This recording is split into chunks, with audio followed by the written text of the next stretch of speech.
Troisième et dernière partie de l'Africa News. Nous sommes toujours en compagnie de Khaled Igué, président du club 2030 Afrique, et de nos éditorialistes Alfred Chambou et Gracien Okindikiza. Le Fonds 6 est le fonds souverain d'investissement stratégique du Sénégal. Avec cette structure, le pays est devenu pionnier. Il a été le premier État au monde à se doter d'un tel fonds, alors qu'il n'a ni rente minière ni rente commerciale. Deogras Aspodo. Créé dans le but de promouvoir le rôle de l'État, le Fonds souverain d'investissement stratégique au Sénégal, le Fonds 6, joue un rôle majeur dans l'accélération du développement économique et social du pays. Depuis 2013, il s'est imposé comme un partenaire important du secteur privé national en soutenant les investissements et en créant de la richesse et des emplois. Avec cet instrument, l'État du Sénégal parvient désormais à renforcer ses investissements aux côtés du secteur privé dans le but de dynamiser l'activité économique productive. Dans la loi de création du Fonds 6, nous devons allouer 20% de nos capacités d'investissement aux PME. Nous intervenons dans tous les secteurs d'activité, mais nous nous concentrons sur les secteurs et les projets stratégiques pour l'État du Sénégal. Les PME jouent un rôle clé pour l'emploi. Les PME créent beaucoup d'emplois et donc le Fonds 6, nous mettons un vrai focus sur les PME, mais à travers des véhicules ad hoc. Dans ces stratégies visant à atteindre l'émergence dans les prochaines années, le Sénégal entend attirer le maximum d'investisseurs. Ces derniers étant à la recherche de nouveaux marchés émergents et de niches à fort potentiel de croissance et de rentabilité, le Fonds 6 investit son capital dans des projets structurés aux côtés des investisseurs nationaux et étrangers. Ce fonds permettra également de mobiliser des ressources complémentaires, entre autres par l'émission d'obligations auprès d'institutions financières. Une partie des bénéfices de la mise en œuvre de ces stratégies sera investie pour assurer l'accompagnement des générations futures. Le Fonds 6 va jouer le rôle de partenaire de l'État et donc va servir à structurer ces projets et après à aller chercher les partenaires financiers et techniques pour que ces projets puissent être déployés le plus rapidement possible. Nous avons des ressources, nous avons un pays qui peut attirer des investisseurs. Et pour moi, ce sont des actifs qu'on peut utiliser justement pour créer de la valeur et prendre une partie de cette valeur créée et mettre ça de côté pour les générations futures. Et c'est reflété dans la loi de création du Fonds 6, loi dans laquelle nous devons mettre une partie de nos bénéfices dans un fonds générationnel qui ne peut pas être touché pendant 10 ans. Le Fonds souverain d'investissement stratégique a également pour mission d'accompagner les entrepreneurs en prenant des participations dans des entreprises du secteur privé. En ce sens, il met à disposition son capital dans plusieurs types de projets, aux côtés des investisseurs notamment dans des domaines comme l'énergie, les infrastructures ou encore l'agriculture. Alfred, que pensez-vous de l'efficacité d'un tel fonds souverain ? Fanny, bon, déjà, là, c'est une bonne idée que le Sénégal ait eu à créer ce fonds de l'État pour essayer de financer justement au niveau national les investissements. Alors, les investissements, j'allais dire, productifs, compétitifs dans un certain nombre de secteurs. Évidemment, le fonds à lui tout seul ne peut pas suffire, donc il faut l'abonder par justement des appels de fonds au niveau régional ou international. Et ensuite, dans l'idée qui avait été au départ de la création de ce fonds, de dire qu'il faut, dès qu'il y aura des bénéfices, ces bénéfices vont être placés dans un fonds du futur, comme ça avait été le cas au moment où le pétrole est arrivé au Tchad, et que ça permettrait de financer d'autres projets.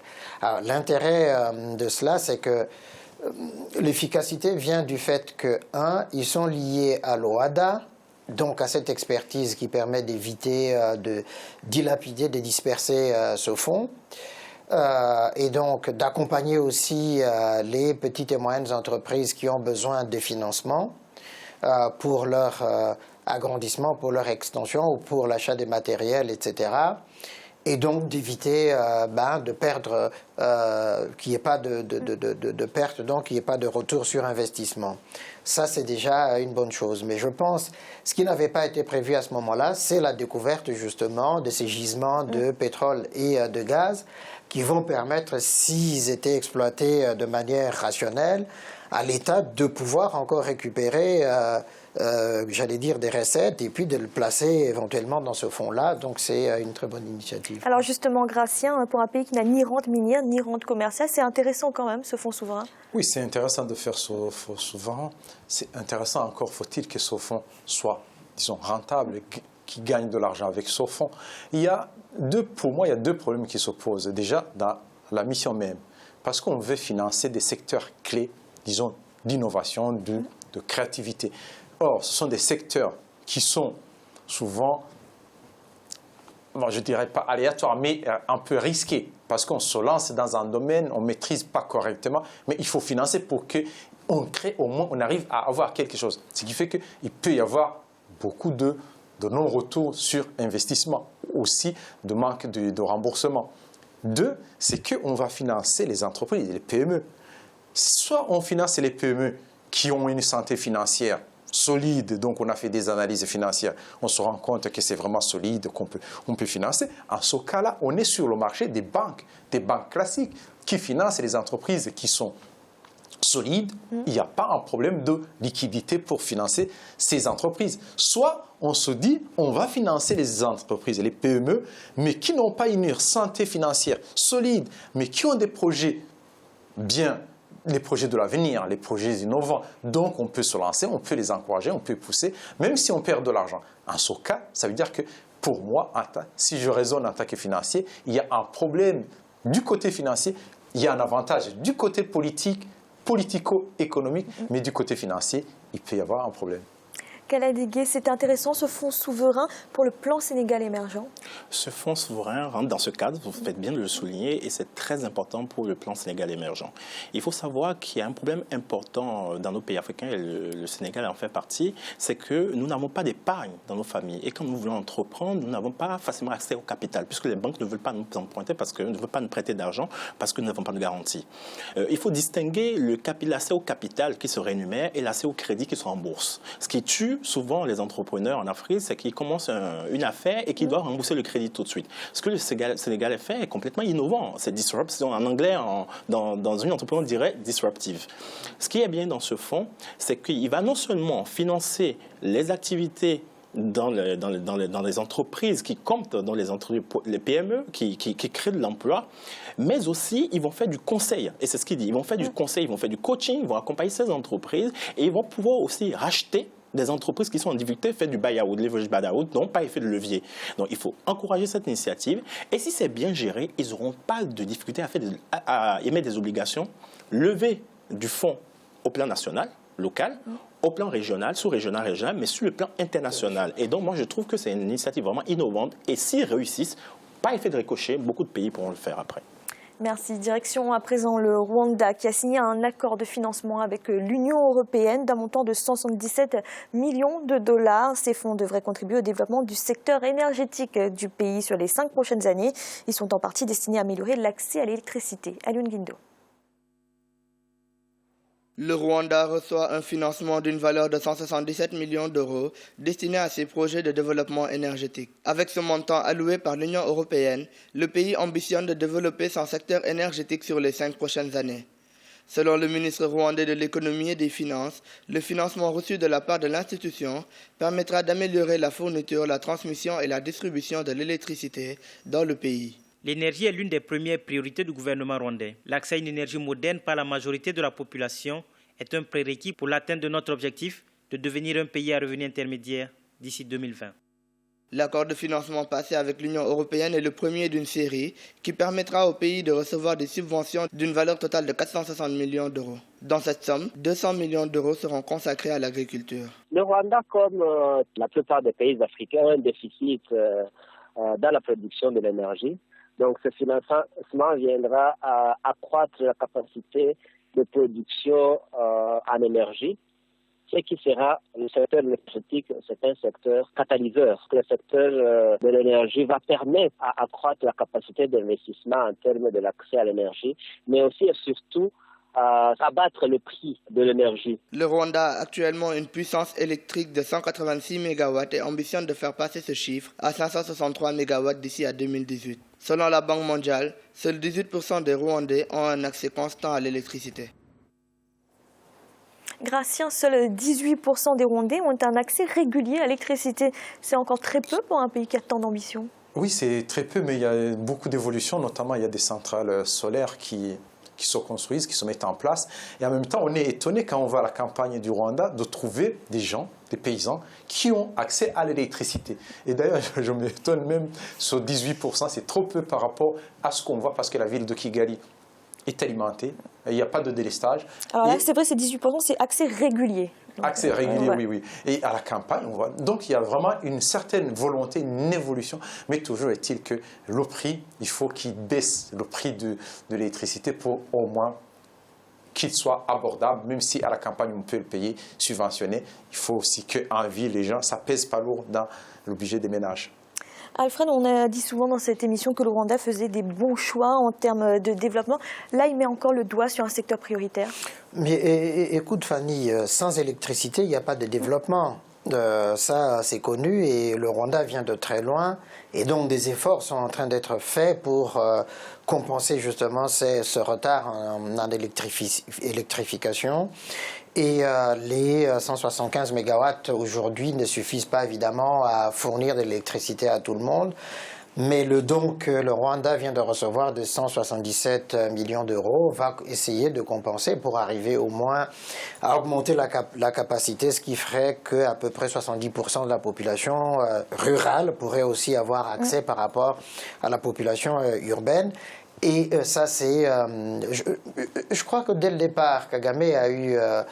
même si je le blâme beaucoup sur le plan politique, hein, ça reste son talon d'Achille. Sur le plan économique, il a fait toujours des choix qui sont judicieux pour le développement économique du Rwanda. Et on en voit les fruits aujourd'hui. Je pense que beaucoup de chefs d'État africains pourraient prendre exemple sur lui.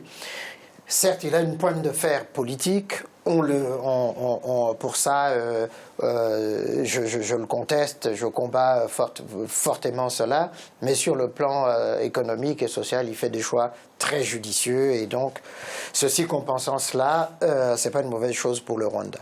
Khaled Higuel, que pensez-vous de cet accord de financement pour le secteur énergétique? Je pense que ça va être un vrai levier de progression dans le secteur de l'électricité au Rwanda. Il faut savoir que même si vous avez des financements, mais que vous n'avez pas un cadre réglementaire institutionnel adéquat, vous avez du mal à développer les projets. Dans le secteur de l'électricité, souvent, c'est beaucoup de partenariats public-privé. Et pour ça, il faut que les investisseurs aient confiance au cadre réglementaire pour pouvoir investir. Aujourd'hui, le Rwanda fait des choix judicieux et là, je suis d'accord là-dessus. Quand on parle de développement du secteur de l'électricité, il faut différencier deux choses. Il y a le développement sur le côté social et le côté économique. Sur le côté social, il suffit d'apporter la lumière aux populations. Vous pouvez le faire avec des kits solaires pour que la vie ne s'arrête pas à 18h30 dans nos pays. Et sur le côté de la transformation économique, c'est vrai pour les industries. Sans électricité, il n'y a pas d'industrie, pas de transformation économique. Le choix du Rwanda est très judicieux. Ils sont à 18%, mais un accès régulier. Ça ne veut pas dire que dans les villages où les gens ont des kits solaires, où le soir ils peuvent mettre la lumière, ils n'ont pas accès à l'électricité. Attention. Donc je pense qu'avec cette solution, avec 170 millions ou un peu plus, ils pourront avoir un schéma directeur sur les prochaines années, faire du solaire, du photovoltaïque, de la biomasse, donc des solutions décentralisées d'accès à l'électricité. Gracien, on voit que c'est avec l'Union européenne qu'a été signé cet accord de financement. Est-ce qu'il n'y a pas de contrepartie dans ce type d'accord?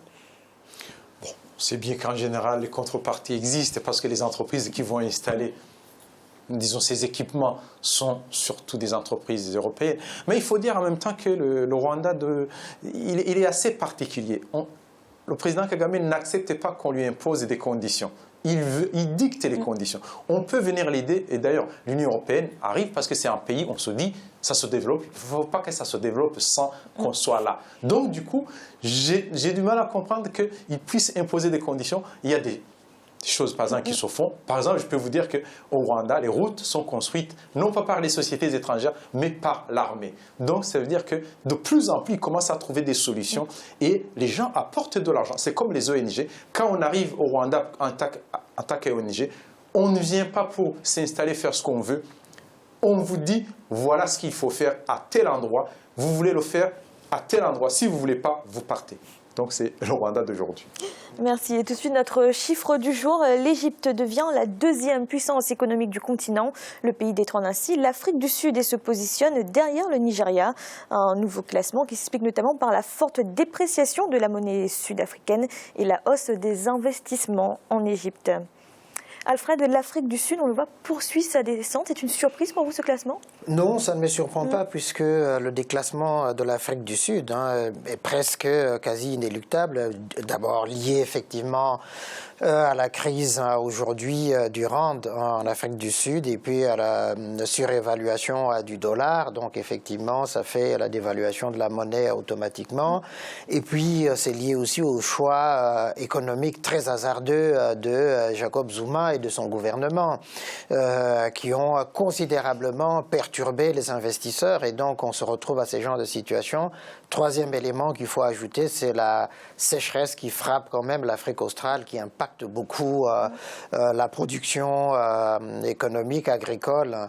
Et c'est tout cela mis bout à bout qui font que... Et puis les grèves qu'il y a eu dans le secteur minier pendant longtemps, ça aussi, ça a contribué à affaiblir l'Afrique du Sud. Comment c'est-vous de cette deuxième place de l'Égypte? Oh, mais l'Égypte, ça ne nous étonne pas. C'est une puissance africaine, l'Égypte. Ces dernières années, elle a connu des difficultés économiques, mais ça reste quand même un pays avec des notes potentialités en termes de capacité, non seulement humaine, en termes de capacité, mais je parle de potentialité en termes de ressources, mais aussi de capacité en termes d'innovation. Donc moi, ça, en ce qui me concerne, avoir une politique monétaire aujourd'hui au niveau de l'Égypte qui le permet de faire un boost et de dépasser l'Afrique du Sud ne m'étonne guère. Mais par contre, je vais juste rebondir sur l'Afrique du Sud en disant la politique monétaire d'un pays aussi dépend aussi du contexte social. Et aujourd'hui, l'Afrique du Sud souffre aussi beaucoup de son contexte social. Cloisonnement du pays, manque d'ouverture vers l'international, vers l'Afrique, au moment où les pays comme le Maroc ou bien d'autres pays souffrent complètement avec une vraie stratégie africaine, alors que l'Afrique du Sud, il y a des années, avait une vraie avancée. Donc je pense que l'Afrique du Sud doit reconsidérer la politique économique et monétaire, et je crois que ça pourrait aller mieux dans les prochaines années. Grâce à un mot rapide sur cette deuxième place de l'Égypte. C'est une bonne chose, surtout. Mais moi, ce qui me marque, ce n'est pas en fait l'Égypte, pour moi, qui a beaucoup progressé. C'est surtout l'Afrique du Sud qui a reculé et qui continue de reculer. C'est ça qui est très étonnant. Et on voit bien le président Zuma, pendant sa présidence, comment l'Afrique du Sud vraiment chute. C'est là où on peut se dire qu'un pays tient vraiment sur le leadership du chef d'État. Merci. C'est à présent la fin de cette émission et de cette semaine consacrée aux réformes de l'éducation. La semaine prochaine sera consacrée à la République démocratique du Congo. Khaled Igué, merci d'avoir été avec nous. Merci beaucoup, Fanny. Alfred, merci également. Juste vous redire le ravissement de vous avoir retrouvé autour de ce plateau de l'ANR et puis à mes très chères téléspectatrices, merci de leur accueil bienveillant. Et Gratien, merci d'avoir été là. Merci Fanny, bonsoir à tous, bon week-end. Et merci à vous de nous avoir suivis. À bientôt dans l'Africa Newsroom.